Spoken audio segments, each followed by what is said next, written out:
All right, David, can you hear us? Yeah, I can hear you. Thank you, Emily. Okay, let's start the session. David, before we welcome David to present the topic, I would like to read the short biography from our speaker. David is the Director of Technology Enhanced Learning in English Language Teaching Center, University of Sheffield, the United Kingdom. And Bapak Ibu, if you have any question and discussion, you may raise your hand or you can type in chat box for question and discussion. Without further ado, please welcome David to share the topic regarding translanguaging. Thank you so much, Ramli, and thank you so much for inviting me to speak at this training dissemination today. Good afternoon to everyone. Good morning here in the UK. It was a real pleasure for me to be able to visit Indonesia last year in July. Unfortunately, I didn't have a chance to come to Kalimantan, but I would love to be able to visit your city island in the future, sure. and it would be a treat to do that. And we are waiting for it. It's a long way to come. That's the only problem for me. And it's nice to see people in the room, and also nice to see people online. So thank you so much for all of you for coming today. Now, I'm here to talk about translanguaging. This may be a term you know, maybe a term you are not familiar with. But what we'll do today is firstly to make sure we understand what translanguaging is within the sort of field of EMI, or English medium instruction. We'll also think about what are the possible advantages and disadvantages of using translanguaging in the EMI classroom or lecture theatre. And also, we will create a sort of a practical list of ideas to use translanguaging in a sort of a principled, effective way in the classroom. Okay? So to start with, though, I want us to define translanguaging. Now, before I share some ideas that I have taken from literature, it'd be interesting to know what you understand by this term, okay? And I've set up a little poll or place where you can type in your answers, and maybe you can speak to the person near you or next to you. If you're in the room, if you're online, just think for a minute and then add your ideas to this thing. To access it, oh, sorry, let me just, to access it, you just need to go to either that QR code or to, if you're online, I can just share the link with you, okay? You can go to that link in the chat.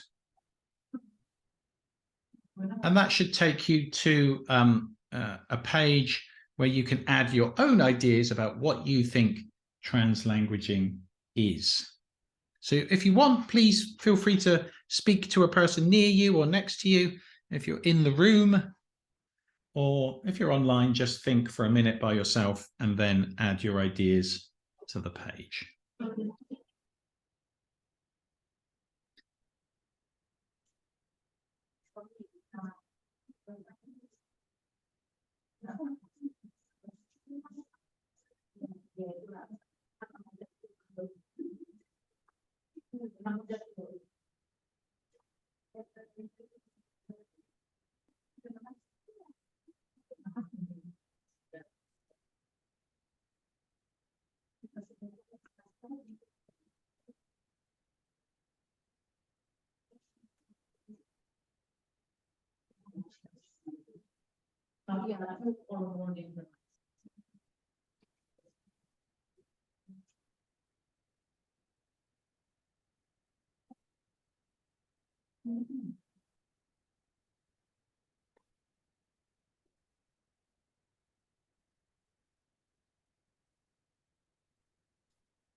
Okay, I'm going to just pause us there because we've got lots of ideas coming in. I think we can see there's a lot of shared or similar ideas about what people think translanguaging is.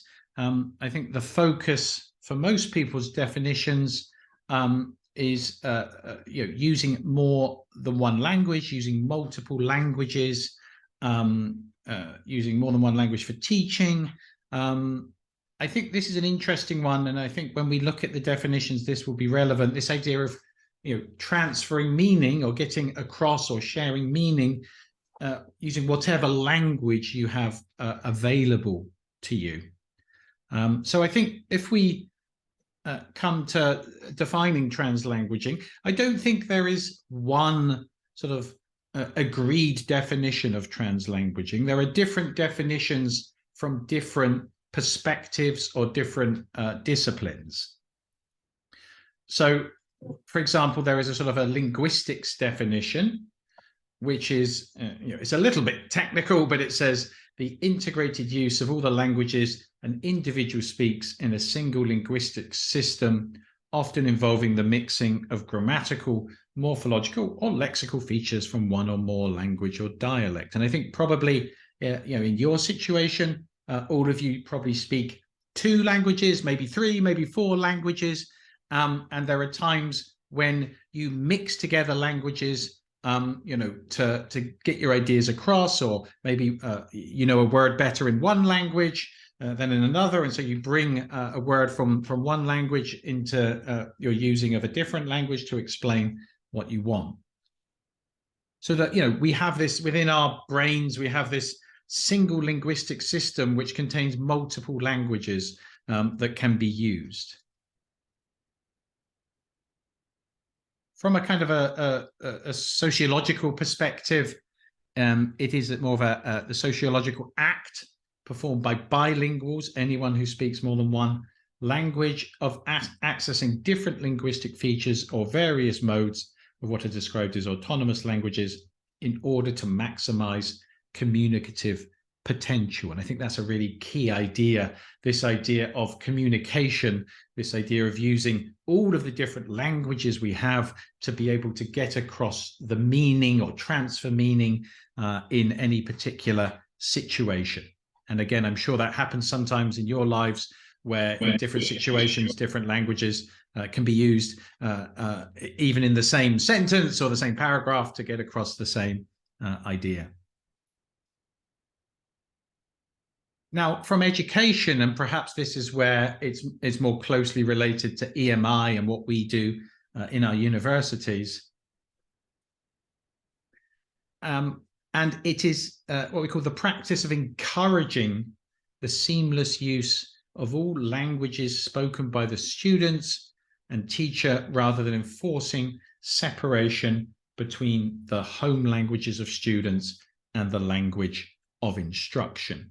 Okay, which I think it seems a sort of almost old-fashioned idea, going back perhaps to learning by translation or something like that.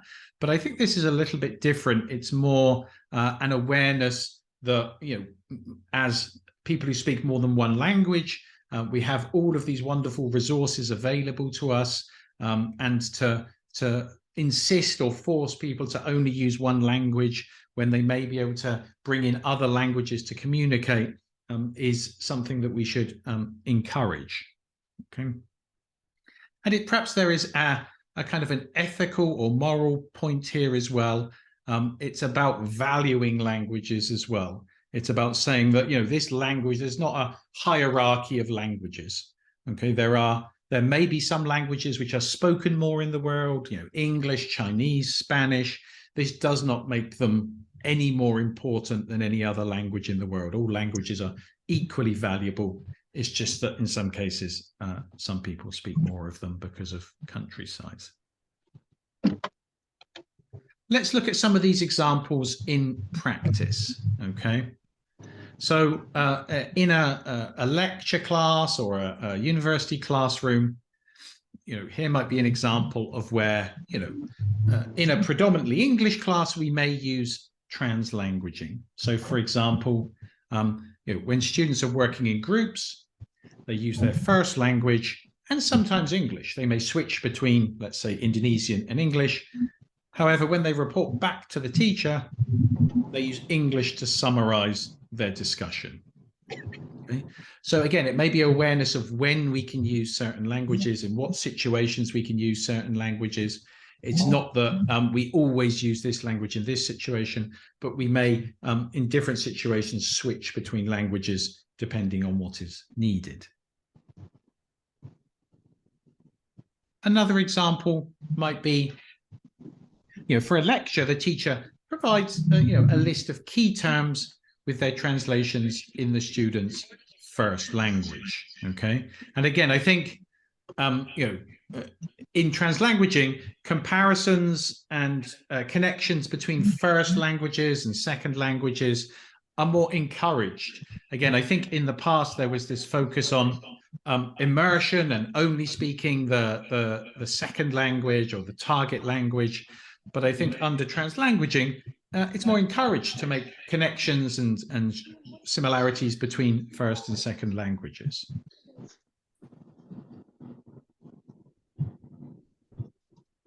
Another example might be students have to write a brief summary of an essay they're going to write to discuss with the tutor.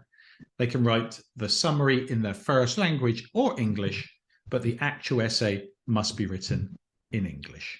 Okay. Again, it's suggesting at different stages of a process, you know, it may be possible to use different languages. It doesn't always have to be just one language throughout the whole process.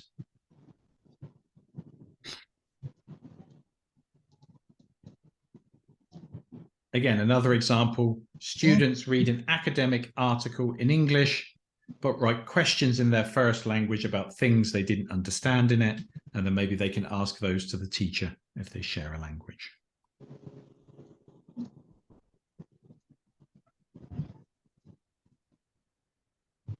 Another example might be the teacher uses the student's first language to give feedback on student errors after a presentation in English. So, you know, the students give a presentation in English in their class, but then the teacher gives some feedback on what they did right or wrong, perhaps using the first language.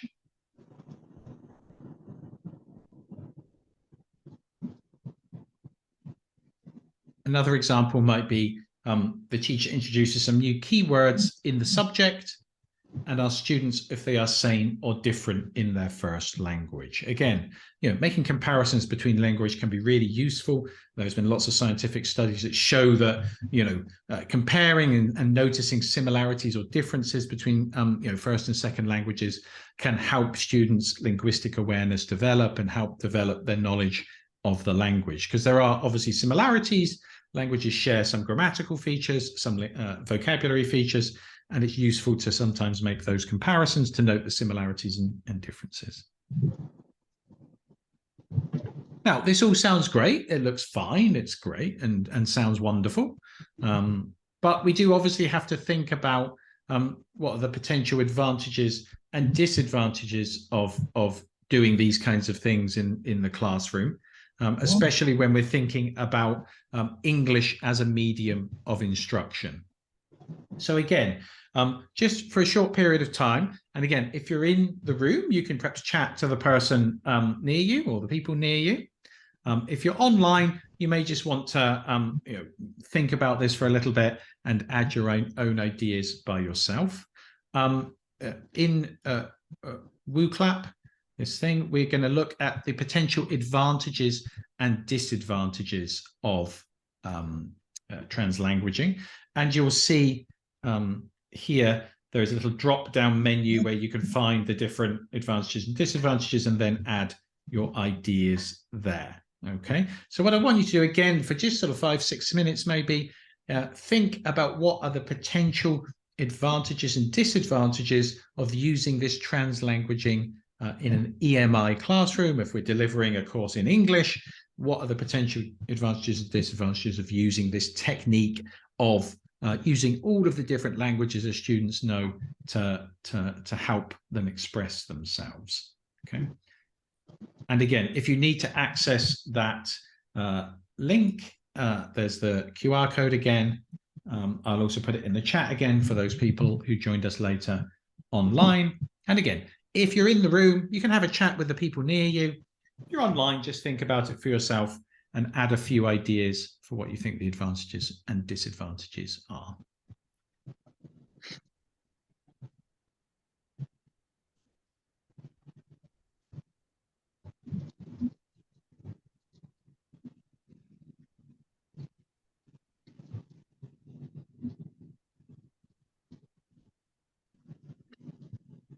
So remember, to add them both, you've got that little drop-down menu there that you can use. Just to see some ideas coming in.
Okay, just 15 more seconds if you're typing your last idea.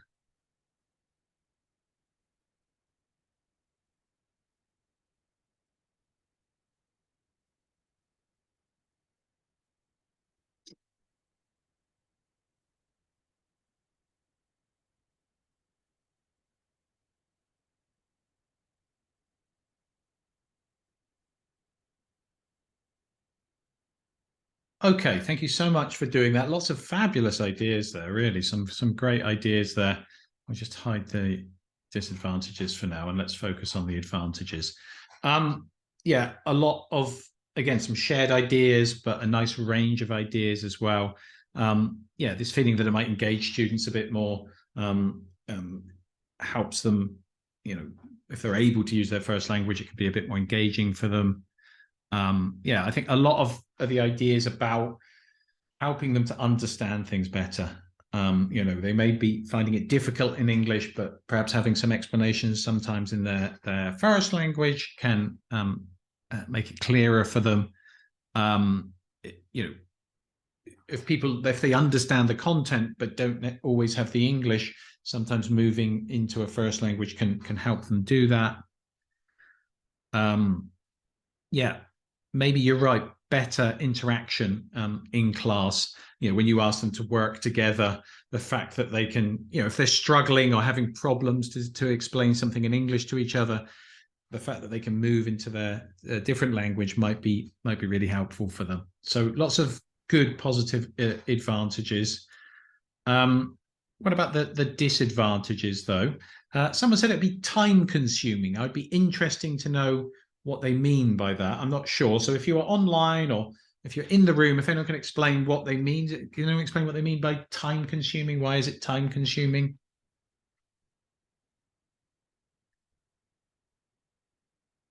If you're online, then you can just type it in the chat, but we can come back to that in a moment. If it was someone in the room, maybe they can help explain what they mean by that. Yeah, I think a lot of points there about it's going to discourage English usage. Okay, they're going to become more dependent on the first language. They're not going to be exposed to English so much because they can easily move between English and their first language. It's less effort. They become passive. They don't work so hard because they don't have to make effort to learn in English and understand in English. Ethnocentrism, yeah, potentially is that as well. There could be problems, particularly if there are students who don't speak the student's first language in class. Again, you may sometimes have international students in your university from other countries. If they don't share the student's first language, it's going to be difficult if they suddenly start speaking in, say, Indonesian, but they speak Chinese or Japanese or French or something else. So yeah, obviously we can see there is a balance between the two, and I think you captured many of the ideas that sort of I'd thought of or I sort of read about regarding translanguaging. These are certainly some from the literature and from the research that's been done about the advantages and disadvantages. You know, one of the advantages is it enables students to use their full linguistic system to communicate. We're not limiting them to just this sort of one language to communicate their ideas. It helps engagement with complex information. We know at university they're studying complex subjects sometimes, and allowing them to sometimes express themselves or understand things in their first language can help them engage with that. I think it can be important, especially at the beginning of their studies, to help bridge the gap. So, for example, if they've always studied in their first language, an Indonesian, and then they're now moving to studying in English, having the ability to sometimes move between languages will help make that transition easier for them, especially at the beginning. It's important that we're sort of valuing language diversity among students. It's saying that, you know, again, there's not this hierarchy of languages. Okay, we may be using English because we need English for assessment or to write articles, but it's not that any language is necessarily more important or valuable than another. It's natural, you know, we do this naturally. If we speak more than one language, I'm sure you do it sometimes where you move between different languages, depending on what's in your head and what you're trying to express. To try to sort of stop that is a little bit strange in some ways. And from the sort of the mental health and well-being sense, it can help reduce students' anxiety and stress. And again, there's lots of research that suggests that it can really help reduce those feelings of trying to understand sometimes in a foreign language, and that feeling of being very anxious that they don't understand, and having that clarification can be really useful. But as people suggested, and I think you've captured many of the same ideas, it reduces or discourages the use of English. And if we're thinking of EMI as helping to develop students' English skills, if they are using the first language, then they're not using English, and it may reduce their ability to communicate in English. And like I said, it may be unfair to international students who do not speak the local languages. If the teacher and the students are working together in groups and they're talking in their first language, and there's some poor student sat there like, I don't understand what they're talking about. It may go against policy requirements. So, for example, the university might state, our goal is to use English all the time. And if you allow students to speak their first language, that may go against what the university have said about their program. And similarly, it might be opposite to what was advertised to students. If students are taking a course because it's an EMI course, English is the medium of instruction, and there's a lot of other languages in that classroom, they may begin to ask, well, is this an English course, or is this a course in English, or can we use any language here? And they might feel they are not getting the course they have paid for. And as people said, it perhaps doesn't motivate people to understand the content in English, makes things a bit too easy for them. They don't make the effort to understand. So there's a real balance here. We can see there's a real balance between the two. Okay. And I think the challenge and the problem might be this, is that the sort of the tutor and the student just might begin to think, does this mean we can just use our first language whenever we want? Okay. So, whenever I have a problem, I'll just use my first language. And the tutor will think, I don't really know how to say that in English. I'll use my first language. And the danger is that it just means that everyone uses their first language all the time. So how do we get that sort of balance? We need to get a balance right so that we are valuing and understanding the fact that people speak different languages, but also that this is an EMI program, it's an English medium of instruction, and we need to ensure that it doesn't just become a first language classroom, because that's not the goal of the program. So I think what we need to think about is what I would call principled translanguaging, which is translanguaging which is based on a sort of clear principles and ideas and consistent principles, and we apply those consistently in the classroom. And some of the questions that we can think about in relation to this is things like, well, how do we help students transition to mainly using English in class? How do we make sure that international students are not excluded? We want to encourage more international students to come to our universities. If there's a lot of first language usage, that's not going to encourage them to attend those classes. How do we make sure that students' experiences across classes and lectures are the same? Okay. Again, the issue or the problem might be they might go to one lecturer's class, and that lecturer lets them use different languages in the lesson at different times. They may go to another lecturer's classroom, and that lecturer says, no, we are only speaking English. And they're going to get confused about, well, okay, why can I do it here, but I cannot do it here? How do we make sure that students are prepared for assessments in English?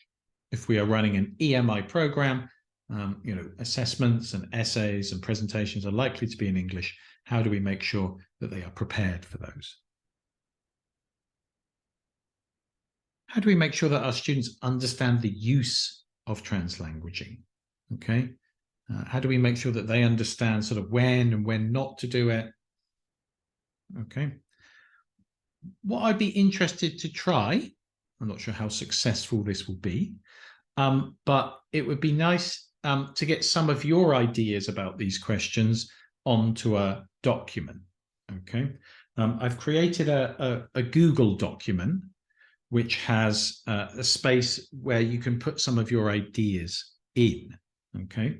And what I'd like, perhaps in the room, if you're physically in the room, maybe 3 or 4 people can work together and add some of your ideas to the document about some of those questions. It doesn't have to be about all of them, about some of them. If you're online, I can perhaps put you into just some small groups of about 4. You can discuss together and add your ideas to the document as well. Okay, I'll just give you the link to it in the chat. Okay, you can open that in a moment. If you are in the room, I can also share the link and the QR code to that document. So work in groups of about 3 or 4 and see if you can add some of your ideas to the document. Just put your name of your people in your group on the left and any ideas you have on the right to any of those questions. Okay. So I'm going to put you into groups as well so that you have a chance to speak to some other people. You can use whatever language you want to do this. You can use Indonesian, any other languages, but please add your ideas in English to the document. Okay, so I'm just putting you into groups online. In the room, if you can get together into small groups of 3 or 4, okay, turn around, speak to people, talk to them. One person can be the writer and add their ideas to this document.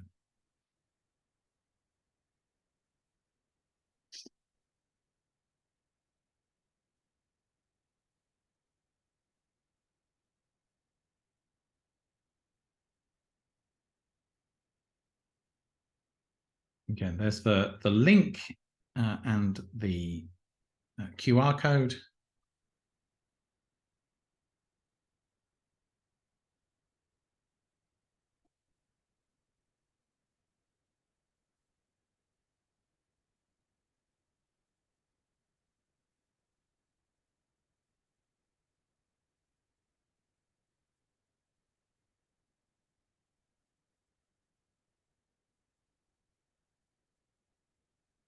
Like I say, talk to people near you. 3 or 4 of you can work together. Add a few ideas, just a few written ideas on the document.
Iya ya.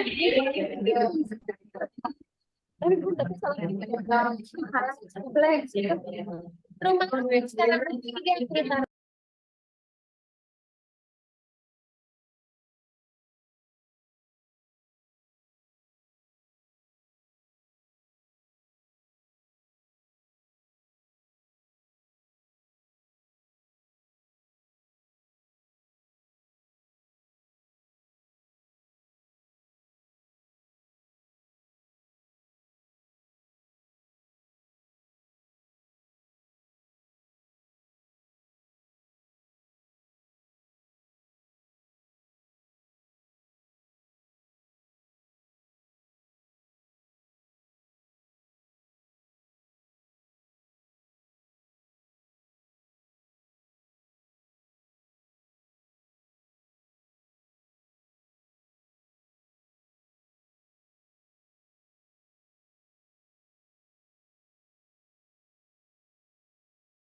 Okay, just 30 more seconds or so, and then we'll see what people have written.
Okay, if I can just bring us back together. I think the people in the online room will be back in a moment.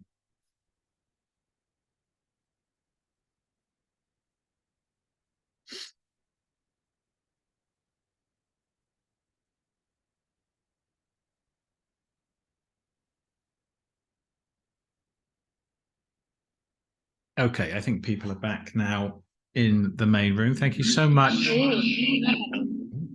Thank you so much for adding your ideas. Okay. Yeah. Let me just mute for a second. Thank you so much for putting your ideas on that document. I think some really, really good ideas there for how we can address the issue of translanguaging in a principled and logical way. I won't go through everything, but some general ideas that came from the document. I think using group work can be a really effective technique to help with that. And how you group them can be important. Perhaps, like you say, mixing stronger students in some cases with weaker students linguistically can, again, encourage English, but also allow them to use their first language if necessary. This idea of sort of preparing students before the lesson or at the start of the lesson for something that will be in English can be really helpful. So keywords may be translated into their first language. Going into a lecture which is in English is going to, again, support them, give them confidence when they hear those words come up in the lecture.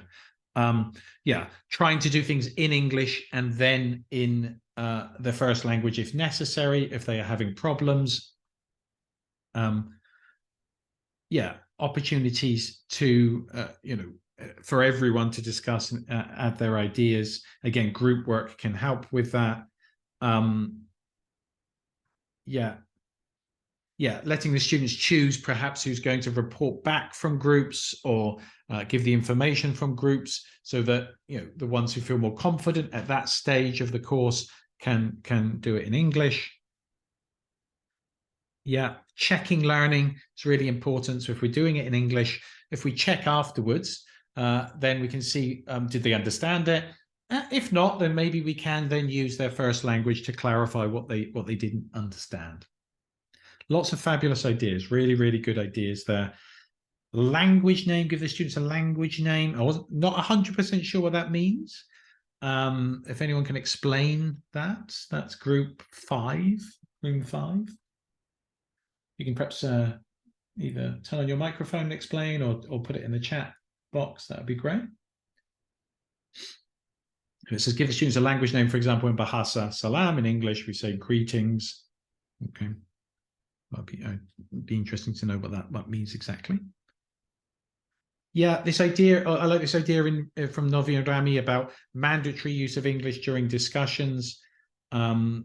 Perhaps so we can sort of specify when English is used, and there are other occasions when it can be combined with other languages. Okay.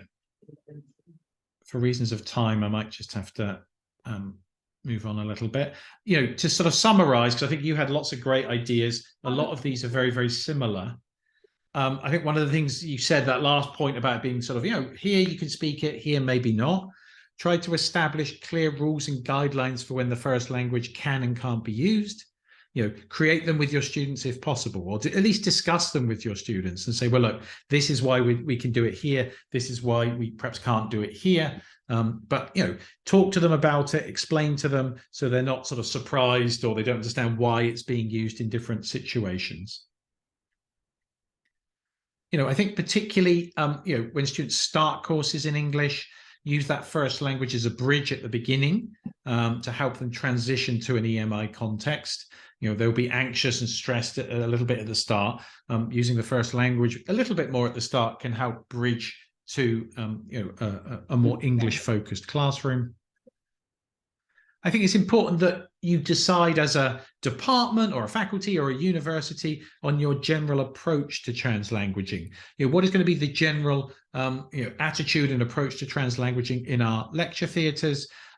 It's important that students have a similar experience across different classes. They don't go to one class and one teacher does this. They go to another class and another teacher does this. If translanguaging is used in one place, it's important that it's also used in a different place in a similar way.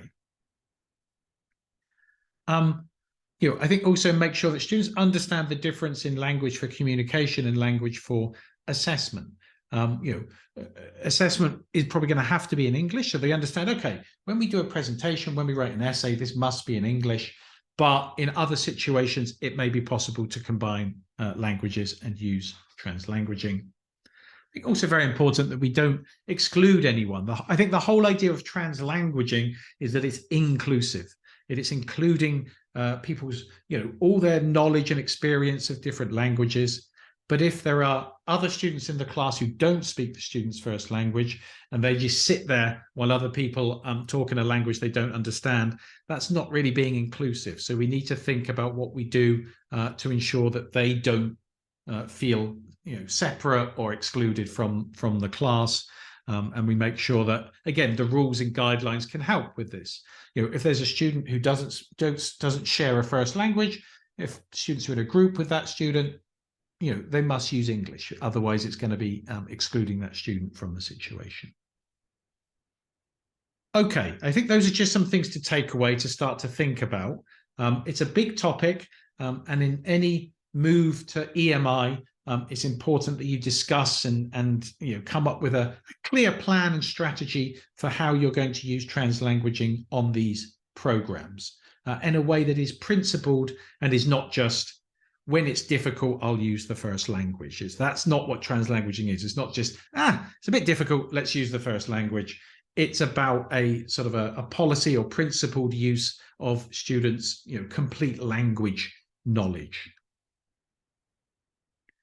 Okay, I don't have much time, in fact, about 2 minutes, but because I have another lesson to go to. Does anyone have any questions, comments they would like to make, would like to ask anything? Okay, we have 2 questions, David, from the bottom. Okay.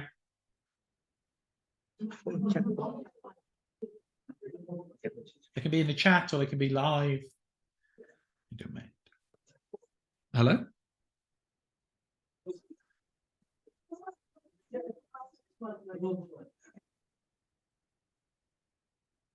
Yes. Good afternoon, Mr. David Reed. Hello. So my question is actually, of course, we understand that using English in classroom will bring a lot of benefits in our class. Yeah. But the main problem is most lecturers are scared because students are not comfortable using English.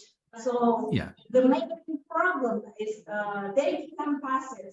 They are scared to give feedback to the lecturer because they are scared to use English, I think. So I think it's what makes most lecturers cannot use English properly in class because yeah, they're afraid they don't get the feedback from students. Is there any solution we can use to solve that?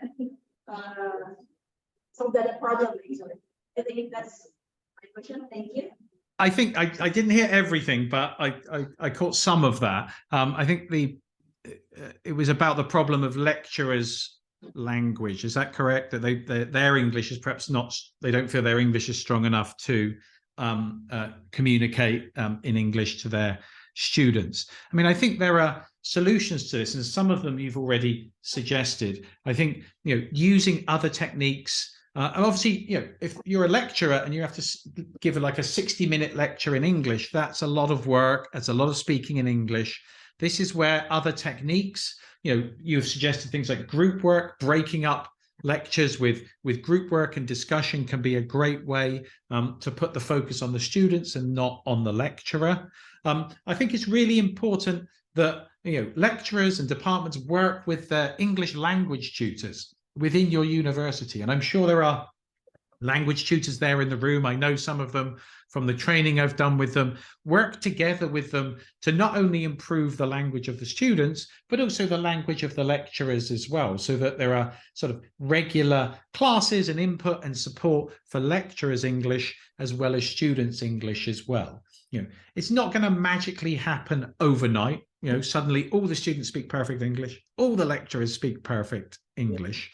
But I think if you work together with your English language departments, if you use techniques that don't force you to speak a lot of English, use group work, give them practice activities, give them tasks to do, this can help reduce the stress and focus on you as an English speaker. Okay, any other questions? Okay. Mr. David, morning over there. Good morning. Yeah. My question is it possible if you come to the classroom and have the students, students well, so to scanning the students by giving a freelance the first time to know about their ability in English actually. And after that, when we have the material for the students, and then to ensure that the student already understand well about what we have learned together, and we always giving some question or a specific term for the student about what we have learned together. That's my question. Okay, I didn't again, I think the microphone is not fantastic. I couldn't hear everything. Ramli, I don't know, can you perhaps, if you're closer to the microphone, can you explain what the question was? Okay. When we try to learn teaching English for the students, yeah, students can speak English well. So when I come to this class, I scan my student by giving the text first about the English, how to know the basic English for them. Yeah. To ensure about the point, to ensure about the students already understand well about what we have learned. So I always giving some question and some of the term for the student to understand well about that. That's my question. Thank you. Okay. Again, I couldn't hear very well. I think there's a problem perhaps with the microphone, so it's difficult. I couldn't hear all of this, what you said. I don't know if someone can perhaps who's closer to the microphone can explain it to me. David, the Yes. question is, before teaching the students English, can we give them tests first to know their language proficiency, and then we will identify what kinds of language used in the classroom, language level in the classroom? Absolutely. I think that's a really effective technique to do that, to sometimes put them into groups, ask that, or give them a little practical activity to check what they already know, both in terms of content knowledge, but also in terms of English, and then this can help you decide what or how much of the lecture to deliver, or what kind of lecture to deliver. If this can be done prior or before the lesson, even better. And there are techniques for doing that as well. You can set up. Like today, we looked at like Google Docs or some kind of activity which then checks whether they understand, checks what they already know, and then you can use that knowledge to help you go into the classroom, to help you check things like vocabulary as well when you go into the classroom. This can be a good way to do that. All right. It's a good question. I also have a question. Unfortunately, Ramlin, Okay. I must go, unfortunately, because I have to drive to another part of my city to have another lesson.